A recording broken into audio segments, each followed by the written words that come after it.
Bonjour à tous et à toutes, bienvenue à cette vidéo. Dans le cadre de la formation des enseignants nouvellement recrutés au titre de l'année universitaire 2024-2025, j'ai l'honneur et le plaisir de vous présenter mon cours qui s'intitule Biotechnologie génomique.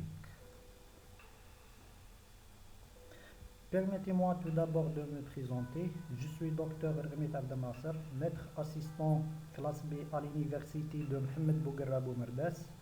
Je suis titulaire d'un diplôme de doctorat en biotechnologie et je suis phytopathologue de formation et je m'intéresse dans mes travaux de recherche des maladies de bois.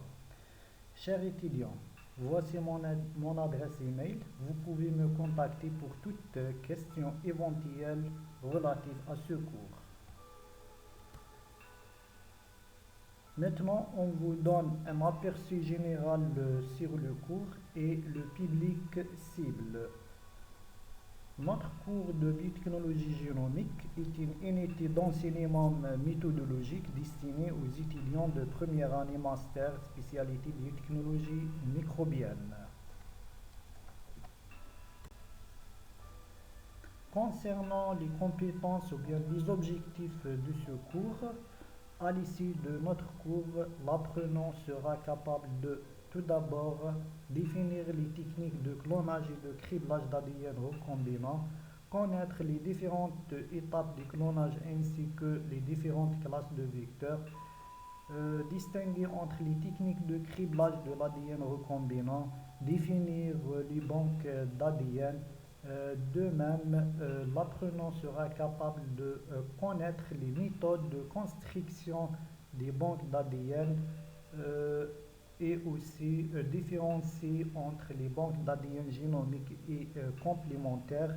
Et finalement, l'apprenant sera également capable d'analyser les procédés de la construction d'une banque d'ADN. On passe maintenant aux prérequis. Pour pouvoir suivre notre cours, il est recommandé d'avoir des connaissances préalables pour comprendre ce cours. L'apprenant doit alors savoir les principaux mécanismes liés à la structure de l'ADN et son expression. L'apprenant doit également connaître la structure des gènes et les mécanismes qui en modulent l'expression. Il doit également distinguer entre les caractéristiques des génomes eucaryotiques et prokaryotiques. En ce qui concerne le mode d'évaluation, il est structuré autour d'un contrôle continu comprenant deux interrogations représentant 40% de la note finale et d'un examen qui compte pour 60%. Maintenant, on passe au plan de notre cours. Notre cours se divise en 4 chapitres. Le premier chapitre s'intéresse au clonage moléculaire. Le deuxième chapitre s'articule sur les banques d'ADN.